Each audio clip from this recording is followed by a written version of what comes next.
Halo Sumatera Utara, selamat sore pemirsa. Sumatera Utara hari ini kembali hadir menjumpai Anda edisi Minggu 20 November 2022 bersama saya Ahmad Rafiq. Dan saya Ayu Alvinia Kori. Seperti biasa pemirsa, tim redaksi kami telah menyiapkan sejumlah informasi aktual seputar Sumatera Utara untuk Anda. Dan inilah Sumatera Utara hari ini. Selengkapnya.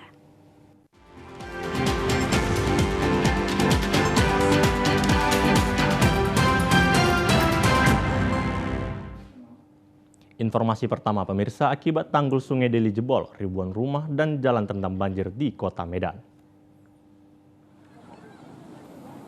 Tanggul Sungai Deli yang masih dalam masa perbaikan di Kelurahan Besar, Kecamatan Medan Labuhan, Kota Medan, Sumatera Utara, jebol diterjang banjir. Akibatnya air sungai meluap menyebabkan ribuan rumah dan jalan raya terendam banjir hingga 2 meter. Tanggul Sungai Deli di kawasan Aloha, Kelurahan Besar, Kecamatan Medan Labuhan, Kota Medan, jebol dan mengalami kerusakan akibat banjir yang disebabkan hujan deras yang melanda Kota Medan dan di kawasan Pegunungan Brastagi sejak Jumat malam. Tanggul yang masih dalam proses perbaikan dan peninggian oleh pemerintah tersebut dihantam banjir hingga air Sungai Deli meluap dan merendam ribuan rumah dan jalan raya Komodor Laut Yos Sudarso hingga puluhan kilometer. Warga yang menjadi korban banjir sebagian mengungsi di Gereja HKBP Desa Besar dan Masjid Al-Ikhlas Medan Labuhan.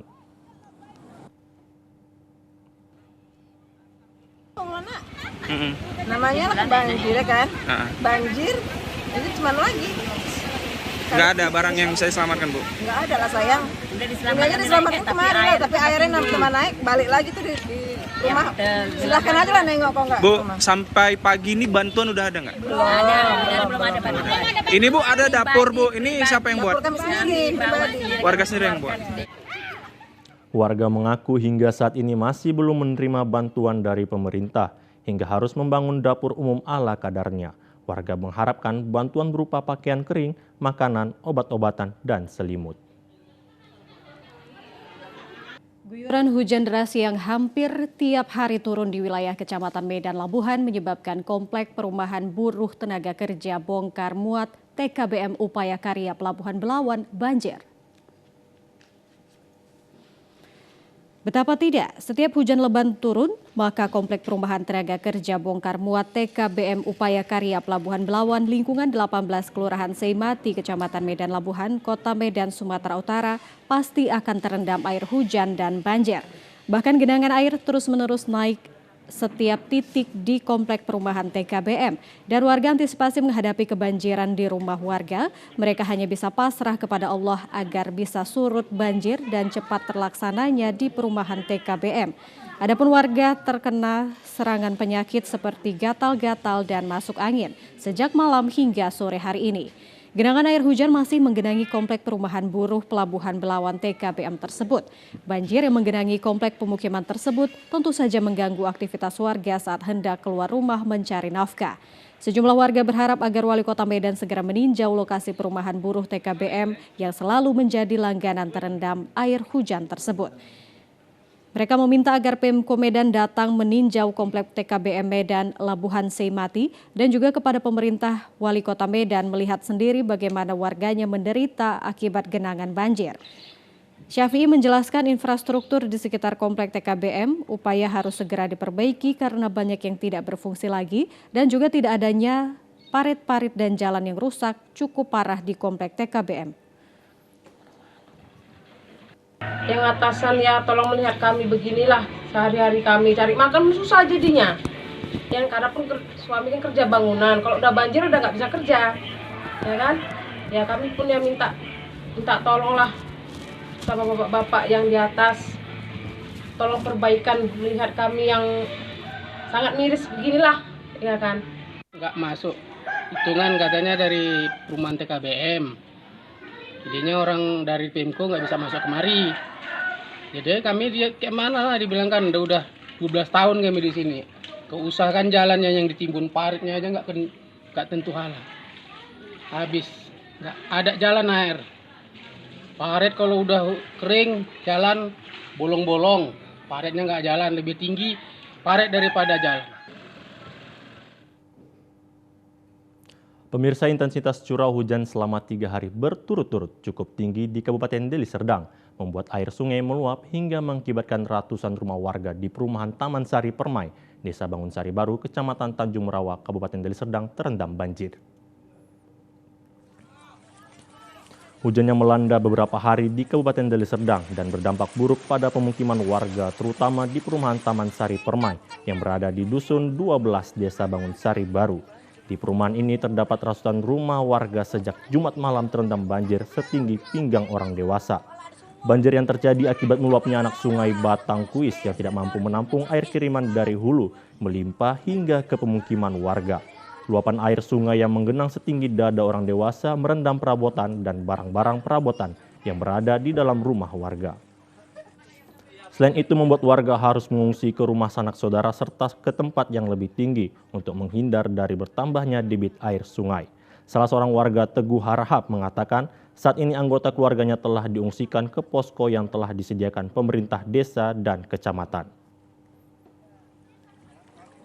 Sempat tadi malam saya pulang jam 12:30 kali ya, 12:30 malam.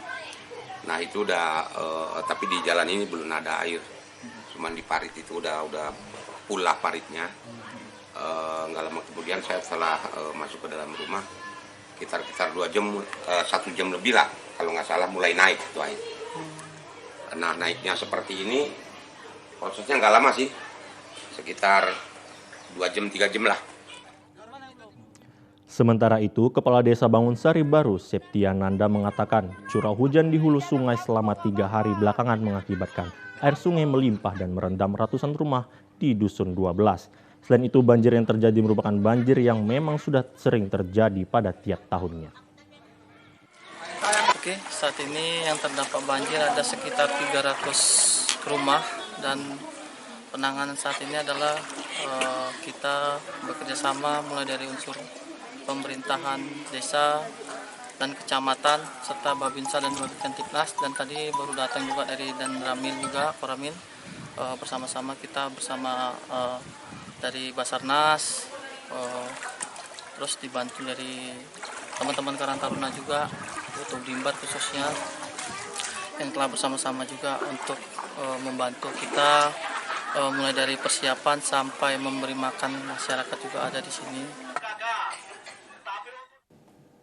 Pemirsa, ratusan rumah warga di Kabupaten Tapanuli Selatan direndam banjir. Banjir yang disebabkan akibat meluapnya Sungai Batang Toru ini mencapai hingga ketinggian 1 meter lebih. Ratusan rumah warga yang berada di Kelurahan Rianiate, Kecamatan Angkola, Sangkunur, Kabupaten Tapanuli Selatan direndam banjir. Tingginya air mengakibatkan aktivitas sebagian warga di desa ini lumpuh total. Banjir ini disebabkan tingginya intensitas curah hujan yang mengguyur wilayah Kabupaten Tapanuli Selatan selama sepekan terakhir, di mana hal ini mengakibatkan meluapnya Sungai Batang Toru dan Sungai Garoga dengan ketinggian air mencapai dada orang dewasa. Perhatilah kayak mana cara mengatasi banjir ini. Memang ada di sini peluangnya, itu air dari Batang Toru itu. Memang itu yang melimpah ke sini, Pak. Akibatnya sebagian warga yang terdampak banjir ini mengungsi ke kediaman saudaranya, sementara sebagian lainnya bertahan di lokasi. Pemirsa, tanggul milik PT MP Ledong Wis Indonesia Kebun Kanopan, Hulu, penyebab salah satu terjadi banjir besar di kota Aikanopan, Kecamatan Kuala Hulu, Kabupaten Labuan Batu Utara, ditutup oleh perusahaan. Komisi B DPRD Labuhan Batu Utara panggil 2 perusahaan besar yaitu PT MPL Wis Indonesia Sinarmas Group dan PT Sofindo Kebun Aik Ledong, dan sekaligus cek sumber aliran air penyebab 3 minggu yang lalu pemukiman dan 1000-an rumah warga di kota Aikanopan terendam air banjir.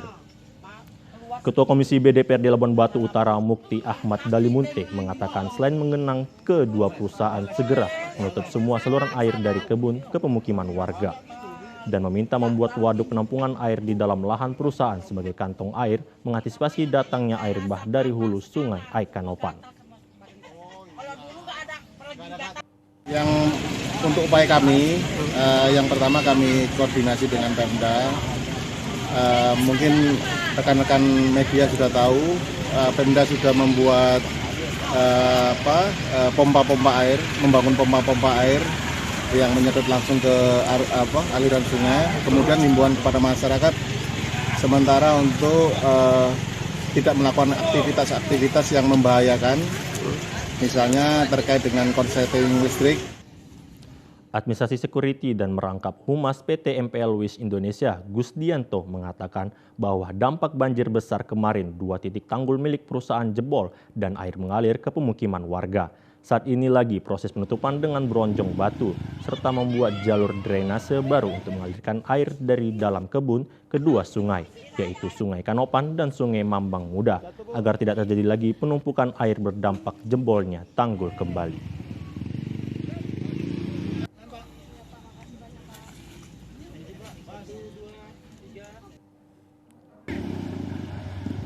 Selain itu, pihak perusahaan juga memperbaiki akses jalan lintas umum yang rusak di dalam maupun di luar perbatasan lahan milik perusahaan dengan pemukiman warga agar pengguna jalan saat melintas merasa nyaman.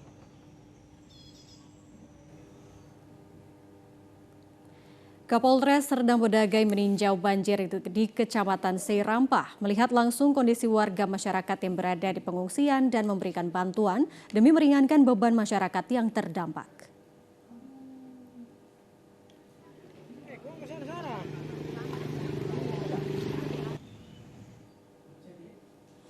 Kapolres Sergai AKBP Ali Mahfud turun ke lokasi banjir serta mendatangi posko-posko pengungsian di sejumlah titik yang ada di Kecamatan Seirampah.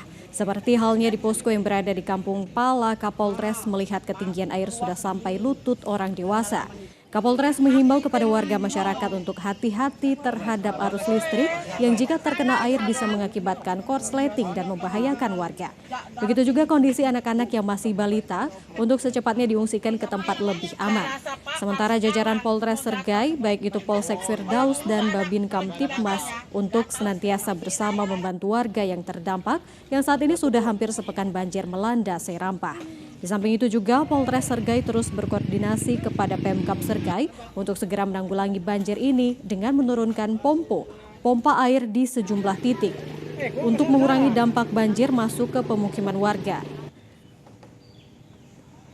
Yang untuk upaya kami, yang pertama kami koordinasi dengan Pemda. Mungkin rekan-rekan media sudah tahu, Pemda sudah membuat pompa-pompa air, membangun pompa-pompa air yang menyedot langsung ke aliran sungai. Kemudian himbauan kepada masyarakat sementara untuk tidak melakukan aktivitas-aktivitas yang membahayakan, misalnya terkait dengan korsleting listrik. Kapolres memberikan bantuan sembako berupa beras dan bahan pokok lainnya yang dipusatkan di posko pengungsian yang berada di Kampung Pala, Kecamatan Seirampah. Pemirsa, informasi aktual lainnya akan kami hadirkan untuk Anda sesaat lagi. Tetaplah bersama kami di Sumatera Utara hari ini.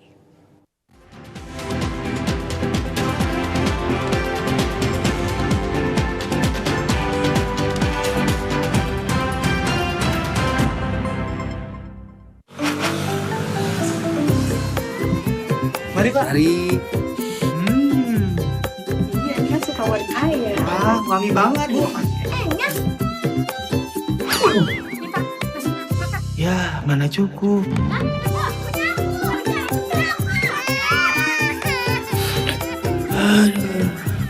KB Pria penting untuk perencanaan keluarga dan mencegah anak stunting. Pria ber-KB itu keren. Ayo, cegah stunting. Kunjungi bidan andalan Anda untuk merencanakan dan mengatur jarak kehamilan untuk tumbuh kembang buah hati yang optimal. Cegah stunting itu penting melalui perencanaan keluarga. Khawatir ber-KB, tunda kehamilan dan raih cita-cita dengan andalan FA. Andalan laktasi untuk ibu menyusui. Ber-KB itu mudah, andalan pilihan perempuan Indonesia. Mari Pak. Mari. Iya, ini kan suka warna air. Wangi banget Bu. Ya, mana cukup.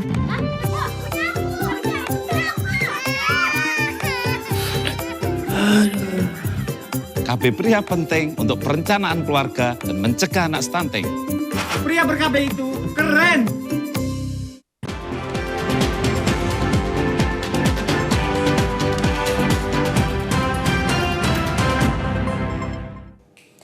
Terima kasih Anda kembali bersama Sumatera Utara hari ini. Pemirsa, longsor menutup akses jalan lintas Sumatera Utara yang berada di Batu Jomba, Kabupaten Tapanuli Selatan, mengakibatkan arus lalu lintas dari arah kota Medan menuju Padang Sidimpuan sempat terhambat.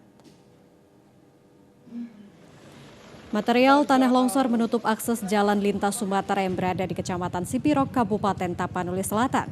Tanah longsor ini terjadi akibat guyuran hujan yang berkepanjangan sehingga menyebabkan tebing yang berada di tepi jalan amblas. Akibatnya arus lalu lintas dari arah kota Medan menuju kota Padang Sidimpuan tidak dapat dilintasi kendaraan. Kapolres Tapsel Dandim 0212 BPBD Tapanuli Selatan dan pemerintah daerah berupaya melakukan evakuasi terhadap material tanah longsor dengan menerjunkan 1 unit alat berat guna mengevakuasi material tanah longsor dari badan jalan. Kita sudah melaksanakan upaya-upaya terkait dengan membuka longsoran tanah yang menutupi akses jalan. Kita tadi berkoordinasi dengan pihak PU Provinsi maupun BPBD Kabupaten, kita langsung melaksanakan evakuasi tanah yang mengalami longsor yang menutup jalan. Kita mulai buka sejak tadi jam 5 sampai dengan terevakuasi bisa dilalui sekitar pukul 10.30. Setelah berupaya mengevakuasi tumpukan tanah longsor, kini pengguna jalan bisa kembali melintasi di lokasi tersebut. Pemirsa, hujan deras yang mengguyur Kabupaten Tapanuli Tengah selama sepekan ini membuat jalan penghubung antar 2 desa di Kabupaten Tapanuli Tengah sepanjang 25 meter amblas sedalam 6 meter. Amblasnya jalan penghubung desa Pagaran Honas, Kecamatan Badiri dengan Aik Botar, Kecamatan Tuka, itu disebabkan pondasi jalan tergerus lantaran curah hujan cukup tinggi yang mengguyur di kawasan tersebut selama sepekan hingga menggerus pondasi jalan. Selain amblas, kondisi aspal di badan jalan pun mulai retak. Saat ini kondisi jalan yang amblas tersebut sangat sulit dan berbahaya untuk dilalui terutama dengan memakai kendaraan. Untuk dapat melalui, pengendara harus lebih berhati-hati. Kepala Desa Pagaran Honas mengatakan pihak kini tengah mengupayakan perbaikan sementara secara swadaya agar masyarakat kembali bisa melaluinya. Jalan yang amblas ini sepanjang 25 meter. Dari ujung tanah sampai ke situ sepanjang 25 meter. Ya bagi masyarakat Pagaran Honas merasa kesulitan untuk melalui jalan ini, apalagi untuk mengangkut hasil bumi dan kayak logistik sembako sangat sulit, Pak. Penyebab terjadinya keamblasan jalan Desa Pagaran Honas ini yaitu karena beberapa hari ini atau bisa dibilang 1 minggu terjadi hujan yang sangat deras dan terus-menerus, Pak. Amblas jalan ini membuat penduduk kedua desa sedikit kesulitan mengangkut hasil pertanian mereka untuk dijual ke pasar di ibu kota kecamatan. Tak hanya itu, amblas jalan ini juga memutus aktivitas kedua penduduk desa. Pasalnya, padahal jalan amblas ini merupakan jalur utama yang dilalui warga. Ya, perhatianlah Pak, ini kan kondisinya bagaimana. Ini transportasi kan urat nadi perekonomian masyarakat. Kalau ini ingin rusaknya fatal kali, terhalanglah semua. Ekonomi masyarakat, harga kita udah turun. Pemirsa, desa di Kecamatan Penyambungan Timur, Mandailing Natal sangat memprihatinkan. Pasalnya kondisi badan jalan berlubang dan berlumpur, bahkan di beberapa titik terdapat jurang sedalam ratusan meter. Desa Banjar Lancat di Kecamatan Penyambungan Timur, Kabupaten Mandailing Natal yang terisolir karena kondisi jalan yang sangat memprihatinkan. Jalan penghubung desa Banjar Lancat dengan desa Sirangkap ini tidak pernah mendapat perhatian pemerintah daerah. Karena sejak adanya desa ini, jalan tidak pernah diperbaiki. Setiap harinya masyarakat yang bepergian harus melewati jalan berlumpur dan berlubang. Bahkan jalan penghubung 2 desa ini harus hati-hati karena di pinggiran jalan ini dipenuhi jurang sedalam ratusan meter. Untuk transportasi warga di 2 desa ini biasanya menggunakan kendaraan roda 2. Sementara kendaraan roda 4 digunakan untuk pengangkut hasil pertanian. Masyarakat tidak menggunakan jasa kendaraan roda 4 karena ongkos cukup mahal. Tak jarang kendaraan transportasi warga ini sering terperosok ke lubang yang berlumpur. Sebagian warga terpaksa meninggalkan kendaraan mereka di tengah jalan. Kondisi ini diperparah saat hujan turun sehingga jalan yang masih terbuat dari tanah ini licin. Kondisi jalannya tidak memungkinkan juga untuk dilewati 4 roda, Bang. Terus udah sering ke sini atau gimana? Sering ke sini, tapi itu pun harus pakai mobil 4x4. Gardan 2 ya? Iya, Gardan 2. Ini jalannya gimana? Curam atau gimana? Kalau sebelah kiri itu jurang, kalau yang di jalannya itu banyak kali lubang-lubang yang nggak mungkin dilewati oleh roda 4 lagi. Warga di 2 desa ini berharap agar pemerintah daerah membangun jalan penghubung desa sehingga akses jalan mereka menuju pusat kota Penyambungan menjadi lancar. Pemirsa, proyek pembangunan jalan hot mix di Mandailing Natal dibongkar karena tidak sesuai spesifikasi. Jalan Sawahan menuju Sindang Laya di Kelurahan Pasar Kota Nopan, Kecamatan Kota Nopan, Kabupaten Mandailing Natal yang baru dikerjakan pihak kontraktor kembali dibongkar oleh Dinas Pekerjaan Umum. Pengupasan jalan hot mix tersebut karena tidak sesuai dengan kualitas yang ditetapkan pemerintah. Terlihat hot mix yang baru selesai dikerjakan itu tidak menyatu, sehingga terkesan asal dikerjakan. Selain itu, proyek pembangunan jalan hot mix ini tidak kelihatan pelang merek di sekitar lokasi pembangunan jalan. Syarifuddin Nasution, warga Kecamatan Kota Nopan mengaku senang atas pengerjaan proyek jalan penghubung desa ini. Namun sayangnya pengerjaan proyek ini tidak berkualitas. Bahkan pihak kontraktor mengerjakan proyek pengaspalan ini dikerjakan pada malam hari di saat hujan turun, sehingga kualitas jalan diragukan. Sangat disesalkan di pelaksanaannya ini. Jadi saya selaku masyarakat pernah bercerita-cerita dengan karyawannya lah, katanya itu permasalahannya masalah aspalnya kurang masak, jadi nggak bisa bertemu. Jadi tapi saya lihat sudah dibongkar balik. Jadi saya lah mewakili masyarakat memohon kepada pemerintah agar dalam pelaksanaannya dilaksanakanlah dengan sebaik-baiknya. Jalan provinsi yang telah rusak berat di wilayah Kepulauan Nias mulai dikerjakan. Perbaikan jalan juga dalam upaya memperlancar aktivitas lalu lintas jelang Natal dan Tahun Baru. Titik terparah ada pada ruas jalan sepanjang 42 km penghubung kota Gunung Sitoli dengan wilayah Kabupaten Nias Utara. Jalan berstatus milik Provinsi Sumatera Utara ini semula dibangun dengan konstruksi hot mix pada masa rehabilitasi dan rekonstruksi Nias pasca gempa tektonik tahun 2005 silam. Namun telah mulai mengalami kerusakan sejak 10 tahun terakhir. Akibatnya pada ruas ini sering terjadi hambatan aktivitas lalu lintas, bahkan menimbulkan kecelakaan dan kerusakan pada beberapa kendaraan pengguna jalan. Untuk mencegah dampak yang lebih luas atas kerusakan jalan, kini pemerintah Provinsi Sumatera Utara mulai melakukan pembangunan berupa perbaikan sejumlah ruas jalan rusak tersebut. Warga dan sejumlah pengendara menyambut baik perhatian pemerintah yang menghadirkan upaya perbaikan maupun pembangunan jalan tersebut. Ya Pak, kalau dulunya ada antri untuk pelan-pelan untuk melewatinya. Ini banyak lubang dulu Pak ya? Banyak lubang. Lubangan ya. gitu ya? Iya Pak. Tapi dengan sudah dibangun seperti ini nanti Pak, seperti apa harapannya? Sudah kita lebih baik untuk berjalan Pak. Melalui program pendanaan pembangunan multi-years atau mengikat 2 tahun anggaran, kini tahapan pelaksanaan telah dikerjakan pada sejumlah segmen sebagaimana perencanaannya. Pemirsa, informasi menarik dan aktual lainnya akan kami hadirkan untuk Anda sesaat lagi. Tetaplah bersama kami.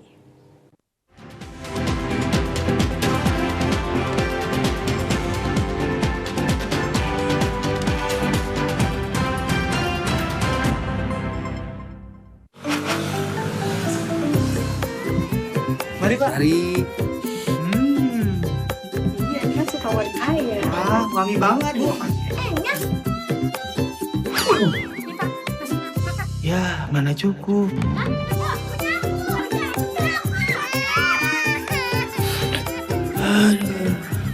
KB pria penting untuk perencanaan keluarga dan mencegah anak stunting. Pria ber-KB itu keren.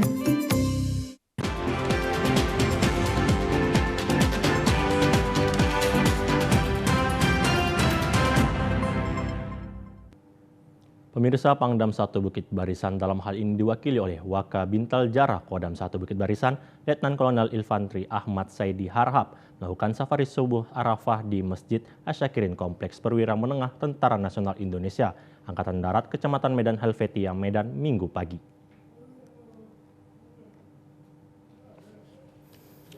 Dalam sambutannya, Letnan Kolonel Infantri Ahmad Saidi Harhab mengatakan bahwa safari subuh Arafah merupakan agenda rutin dengan tujuan memakmurkan masjid dan memperkokoh silaturahmi antar sesama. Ia berharap para jamaah sholat subuh berjamaah dapat mendirikan sholat tepat waktu secara berjamaah, hilangkan prasangka buruk yang bisa menghabiskan energi dan waktu sia-sia, berbuat kebaikan dan memanfaatkan waktu untuk menunaikan zakat, menunjukkan perilaku dan tindakan bahwa agama Islam terbaik dan menyesuaikan dengan indahnya ajaran Islam. Tujuannya kita adakan safari subuh ini yang pertama adalah untuk memakmurkan masjid. Yang kedua untuk menguatkan silaturahim dan memperkuat tali persaudaraan kita sesama muslim. Ini tujuan kita yang tahu, Pak. Karena memang ini sesuai anjuran Rasulullah, memang inilah salah satu aktivitas atau kegiatan Islam itu yang ditakuti seluruh musuh Islam adalah sholat berjamaah subuh. Apabila sholat subuh itu bisa dilaksanakan seperti sholat Jumat, maka janji Allah akan melimpahkan seluruh nikmatnya dari langit dan bumi. Dan musuh-musuh itu pun akan ketakutan. Ini yang ditakuti musuh Islam. Dan ini yang mulai kita galakkan. Mulai dari yang kecil, harapan kita ini bisa membesar. Setelah selesai sholat subuh berjamaah, kegiatan dilanjutkan dengan tausiah yang disampaikan oleh Al-Ustadz Dairobi Ahmad yang berjudul Kajian Tauhid untuk menambah wawasan keislaman dan bekal akhirat. Dalam tausiahnya disampaikan salah satu Asmaul Husna bahwa Allah mempunyai sifat Al-Mutakabbir, yang artinya hanya Allah pemilik segala kebesaran, sehingga mengajarkan manusia sebagai makhluk Allah pemilik segala kebesaran, pemilik segala kebesaran, sehingga mengajarkan manusia sebagai makhluk Allah tidak boleh takabur atau sombong. Dalam kehidupan sehari-hari selain itu dari kegiatan safari subuh Arafah, seorang jemaah Muhammad Nasir Amin menyampaikan harapan agar kegiatan ini dapat berlanjut sehingga dapat memakmurkan masjid-masjid. Saya melihat ini kegiatan sesuatu yang sangat baik. Ini yang dianjurkan Allah kepada kita, mengajak orang berbuat baik. Dan untuk tidak meninggalkan masjid dalam waktu yang lama. Dan kita mengajak semua masyarakat untuk tidak meninggalkan masjid, karena di masjid adalah pusat kegiatan kita semua umat Islam untuk membangun Islam dan masyarakat yang madani. Disebut makhluk. Forum Komunikasi Puspa Sumatera Utara bekerja sama dengan Universitas dan Ekspedisi menggelar penguatan perempuan guna menopang kebutuhan ekonomi keluarga kemarin siang di Kecamatan Binjai Selatan, Kota Binjai. Peningkatan kualitas perempuan dalam hal perekonomian dan kreativitas UMKM ini dirasa sangat penting dalam hal mencegah terjadinya kekerasan dalam rumah tangga. Selain mendidik buah hati, seorang perempuan juga harus memiliki ide kreatif guna membantu sang suami dalam hal perekonomian keluarga. Untuk itu para perempuan atau kaum ibu dalam hal memilih dan menjalankan bisnis harus tetap berinovasi khususnya di era digitalisasi saat ini. Salah satu contohnya adalah berjualan atau bisnis dengan menggunakan media sosial yang saat ini gencar dilakukan masyarakat Indonesia. Tentunya untuk menjalankan bisnis tersebut harus memiliki skill dan kemampuan serta didukung dengan produk yang diminati para pembeli. Program penguatan perempuan yang diprakarsai oleh Puspa ini bekerja sama dengan beberapa universitas dan perusahaan ekspedisi sekaligus penandatanganan MOU guna membantu UMKM dan membangun ide kreatif para kaum perempuan khususnya yang berada di Kota Binjai. Ketua Forum Komunikasi Puspa Sumatera Utara mengatakan, meski memenuhi kebutuhan keluarga adalah tanggung jawab seorang suami, namun tidak ada salahnya dibantu oleh ibu rumah tangga dan ketika seorang ibu mampu memiliki ide kreatif yang maksimal, maka keharmonisan dalam rumah tangga bisa lebih terjalin karena sudah memiliki perekonomian yang mapan. Kapasitas perempuan yang dilaksanakan di dalamnya itu ada beberapa kegiatan sebetulnya. Yang paling utama adalah penandatanganan MOU antara Forum Komunikasi Partisipasi Publik untuk Kesejahteraan Perempuan dan Anak atau Puspa Sumatera Utara dengan beberapa perguruan tinggi dan universitas yang ada di Sumatera Utara. Dan salah satu kegiatan lainnya adalah pelatihan digital marketing serta ada mini bazar. Program penguatan perempuan ini sekaligus bazar dan pameran produk unggulan kreativitas kaum ibu yang berada di Kecamatan Binjai Selatan, Kota Binjai. Pemirsa, ratusan siswa SMA di Kabupaten Nias Utara mengikuti perekaman kartu tanda penduduk elektronik. Antusias siswa ini sebagai dukungan terhadap Gerakan Indonesia Sadar Administrasi Kependudukan atau GISA yang tengah giat dilakukan pemerintah.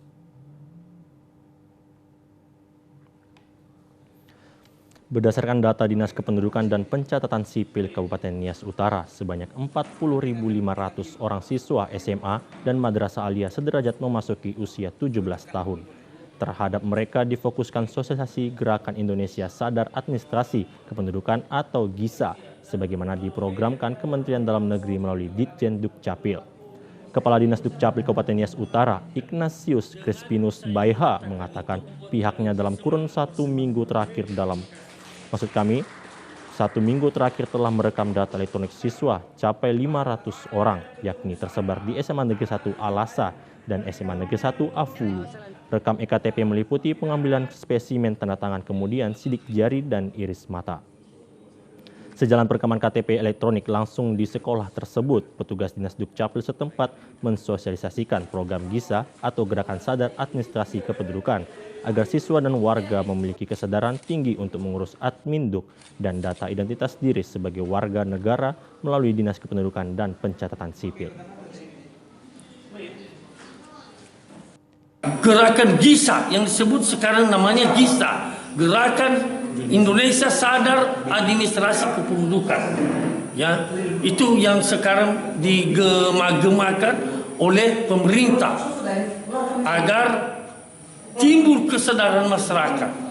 Ya, ada kesadaran penduduk datang ke kantor Dinas Kependudukan melakukan perekaman, mendapatkan identitas kependudukan. Kami senang sekali kedatangan Bapak dari provinsi, begitu juga Bapak dari kabupaten. Gunanya untuk kedepannya bisa memfasilitasi sebagaimana mestinya data-data kedepannya ke perguruan tinggi. Warga dan siswa juga telah dihimbau untuk mendatangi kantor Dinas Dukcapil di Lotu dalam mengurus dokumen administrasi kependudukannya, di mana hal itu besar manfaatnya dalam setiap melanjutkan perjuangan keluarga, seperti urusan perjalanan melanjut ke perguruan tinggi hingga mencari pekerjaan nantinya. Pemirsa, sosialisasi aplikasi sistem informasi KPU dan Badan ADHOC Siakba rekrutmen PPK dan PPS di Kabupaten Dairi sesuai target. Ratusan peserta mengikuti sosialisasi Siakba di 4 dapil untuk pemilu serentak 2024. Komisi Pemilihan Umum KPU Kabupaten Dairi telah melakukan tahapan sosialisasi penggunaan aplikasi Sistem Informasi Anggota KPU Badan Ad Hoc atau Siakba untuk rekrutmen Panitia Pemilihan Kecamatan PPK, Panitia Pemungutan Suara PPS dilaksanakan di 4 daerah pemilihan di 15 kecamatan. Kegiatan sosialisasi Siakba ini mencapai target karena partisipasi peserta sosialisasi tinggi. Rata-rata setiap dapil pesertanya 100-an lebih. Seperti yang dilaksanakan pada Dapil 2 di Kecamatan Silima Pungga-Pungga, Kabupaten Dairi dengan peserta 121 orang dan dihadiri perwakilan dari perangkat kecamatan dan desa. Kepada peserta diterangkan tentang bagaimana cara penggunaan aplikasi Siakba sehingga yang mendaftar menjadi Badan Ad Hoc PPK dan PPS dapat mendaftar secara online melalui aplikasi. Peserta yang hadir pada kegiatan ini dapat menjadi perpanjangan tangan KPU dalam mensosialisasikan aplikasi Siakba kepada masyarakat sampai pelosok desa. Ketua Divisi SDM dan Parmas KPU Kabupaten Dairi Arianto Tinendung mengatakan bahwa sistem rekrutmen Badan Ad Hoc saat ini sudah online. Untuk itu penguasaan teknologi informasi sangat penting. Kedepannya KPU juga akan lebih banyak menggunakan aplikasi.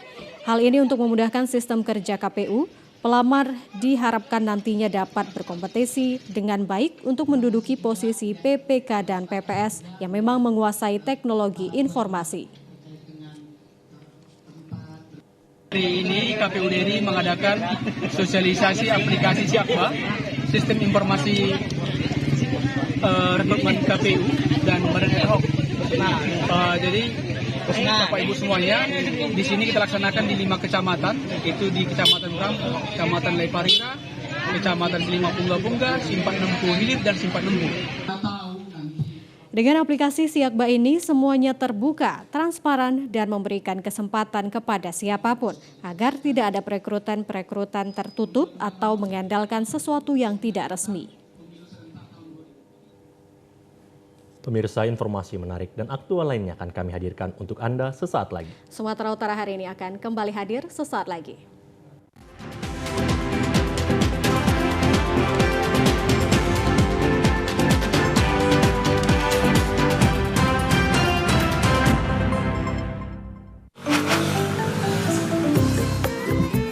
Mari Pak. Mari.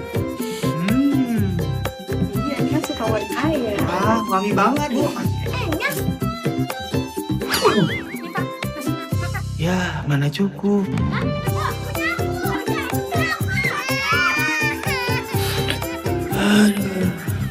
KB pria penting untuk perencanaan keluarga dan mencegah anak stunting. Pria ber-KB itu keren.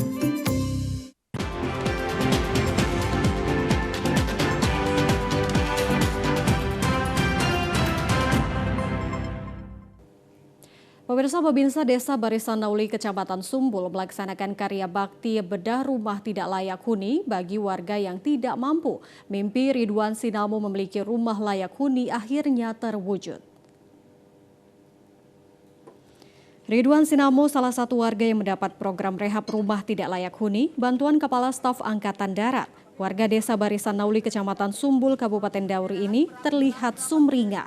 Doanya untuk memiliki rumah layak huni terkabul. Selama ini bersama 4 anaknya tinggal di rumah yang tidak layak huni. Petugas TNI dari Koramil 01 Sumbul Kodim 0206 Dairi gotong royong bersama masyarakat membangun rumah baru yang layak. Ditargetkan bangunan selesai dalam 1 bulan dengan ukuran 4 kali 8 meter. Ridwan Sinamo bersyukur dan mengucapkan terima kasih atas program rehab rumah tidak layak huni TNI dari Kepala Staf Angkatan Darat. Saya merasa senang atas bantuan Bapak Kasat dan Dandim untuk memperbaiki rumah saya. Memang saya pikirkan kalau kemampuan saya sendiri, saya nggak bisa untuk merenovasi rumah saya. Sekali lagi saya bilang terima kasih banyak sekali sama Bapak Dandim dan Bapak Kasat. Kerjaan apa kegiatan Bang Sebelumnya kerjaan saya ke ladang orang. Ladang orang. Babinsa Desa Barisan Nauli Kecamatan Sumbul Serka Walbert Janri Sihombing mengaku prihatin dengan kondisi rumah Ridwan Sinamo warga kurang mampu. Melalui Danramil 01 Sumbul diusulkan untuk mendapat program karya bakti. Usulan itu kemudian diteruskan kepada Dandim 0206 Dairi. Sasaran kali ini adalah warga yang kondisi rumahnya benar-benar masuk kategori perlu dibedah. Diharapkan warga bisa menempati rumahnya dengan layak dan kemanunggalan TNI rakyat bisa terbina semakin erat. Ini program perintah dari Bapak Kasat yaitu Jenderal Dudung untuk membantu masyarakat atau warga yang tidak layak rumahnya untuk dihuni. Jadi kami sebagai Babinsa, ketepatan ini adalah warga saya. Ada warga saya 1 orang yaitu Bapak Sinamo yang mempunyai 3 orang anak yang rumahnya tidak layak huni. Maka kami rumahnya Pak Sinamo kami ajukan ke pusat untuk mendapat LTLH. Ini ukurannya berapa Bang rumahnya? Ukuran rumahnya sebelumnya 4x6, cuman sekarang kita buat karena biar juga bisa dapat dapurnya juga langsung di dalam, kamar mandi di dalam, maka kita buat dia menjadi ukuran 4x8. Berapa lama nanti prosesnya? Kemungkinan kita punya target 1 bulan baru selesai kita bangun. Selain bedah rumah, Ridwan Sinamo juga mendapat bantuan pertanian. Lahan perladangan seluas 0,5 hektar di traktor Danramil 01 Sumbul untuk ditanam ubi dan jagung guna meningkatkan ekonominya.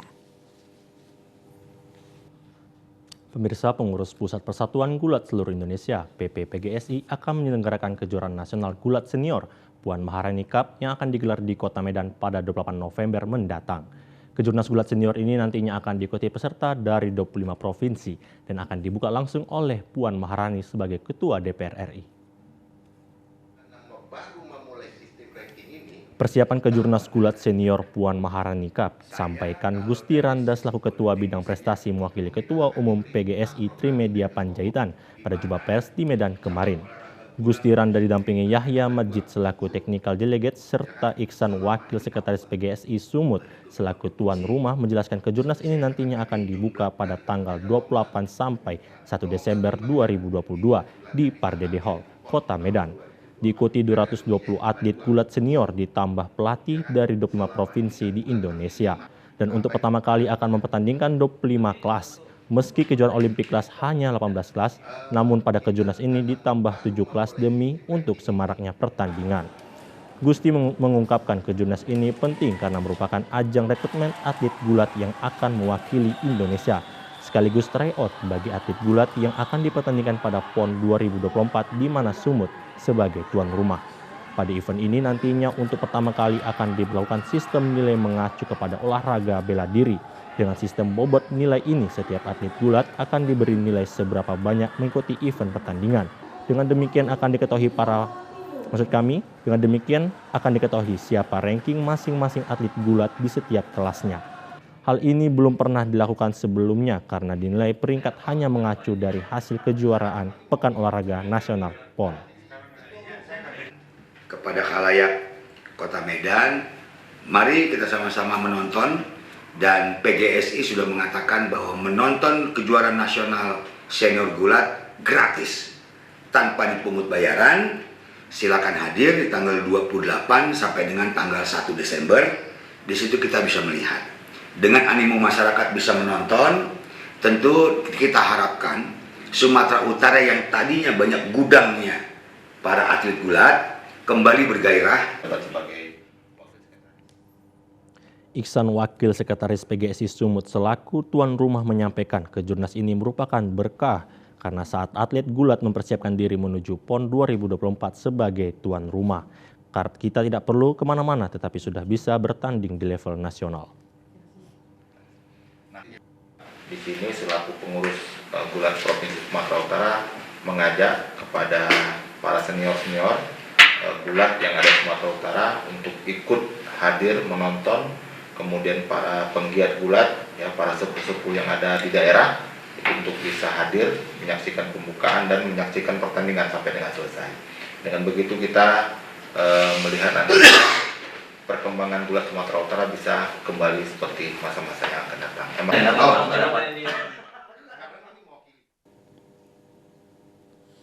Sejauh-jauhnya orang Batak merantau pasti selalu ingat dengan kampung halamannya ataupun tempat leluhur mereka yang identik dengan silsilah keturunan atau marga. Berbicara silsilah keturunan atau marga, bagi orang Batak adalah suatu hal yang perlu diwariskan secara turun-temurun dari generasi ke generasi untuk dikenang. Suku Batak dalam mengenang leluhur mereka selalu dituangkan ke benda-benda bersejarah seperti makam, tugu, peralatan, ukir-ukiran, dan lainnya. Seperti halnya makam Si Raja Tambun yang terletak di desa Sibisa, Kecamatan Ajibata, Kabupaten Toba, seiring perkembangan zaman bagi keturunannya saat ini menjadikannya sebagai destinasi wisata leluhur dan berziarah. Tujuannya adalah untuk mengenang kehidupan nenek moyang mereka pada zaman dahulu di mana pernah bertempat tinggal dan bagaimana sejarah dari silsilah keturunan mereka.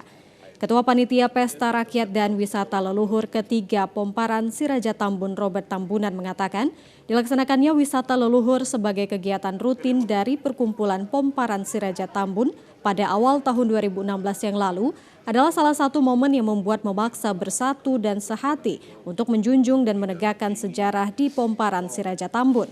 Ketika itu ada sekelompok oknum yang bersepakat berusaha memindahkan tulang belulang atau saring-saring dari leluhur Si Raja Tambun dari Sibisa ke tempat lain dengan mengabaikan kelaziman dalam adat Batak. Upaya pemindahan itu secara jelas dan nyata gagal, namun sekelompok orang tersebut tetap ngotot dan berupaya merekayasa bahwa pemindahan telah terjadi bahkan dengan mengemas cerita ilusi yang dikaitkan dengan klinik. Hari ini kita melakukan ritual wisata leluhur ketiga yang sebelumnya sudah wisata leluhur pertama dan kedua. Setelah Covid 2020, inilah bisa kami lakukan wisata leluhur yang ketiga dengan kekompakan Poparan Si Raja Tambun. Kita telah melakukan ziarah ke makam Si Raja Tambun yang masih terletak di Sibisa ini. Dan telah dilakukan perjalanan napak tilas dari seluruh anggota daripada Si Raja Tambun ini yang hadir di sini 7 provinsi dan 15 DPC dan dihadiri hampir 3.000 orang hari ini. Demikian kami sampaikan bahwa acara ini akan berlanjut sampai dengan sore nanti. Boleh dijelaskan Pak sedikit bagaimana tentang silsilah Si Raja Tambun sedikit Pak untuk kalangan masyarakat, boleh nggak dijelaskan? Si Raja Tambun adalah anaknya. Di sini kami adalah 6 hari ini. Adalah Tambun, Pagaraji, Sungai, Ujung Sungai, Baruara, Lumbampea, Lumbanggaul. Itulah pinompar Si Raja Tambun yang masih berada di Sibisa dengan ompong kami Boru Manurung. Jadi belum pernah dipindahkan. Itulah artinya kami ziarah ke Sibisa ini. Akibat adanya upaya rekayasa pengaburan sejarah ini, maka Pomparan Si Raja Tambun di seluruh Indonesia bersepakat dan bersatu hati untuk menciptakan suatu kegiatan yang bisa menyatukan dan mengumpulkan seluruh keturunan atau Pomparan Si Raja Tambun dari seluruh wilayah Indonesia dengan satu kegiatan yang disebut wisata leluhur. Maka dengan itu para keturunan Si Raja Tambun saat ini melakukan napak tilas wisata leluhur ke makam nenek moyang mereka, berziarah dan membuktikan bahwa makam Si Raja Tambun dengan tulang belulangnya masih utuh berada di desa Sibisa yang berada di samping makam Raja Mangarera Manurung.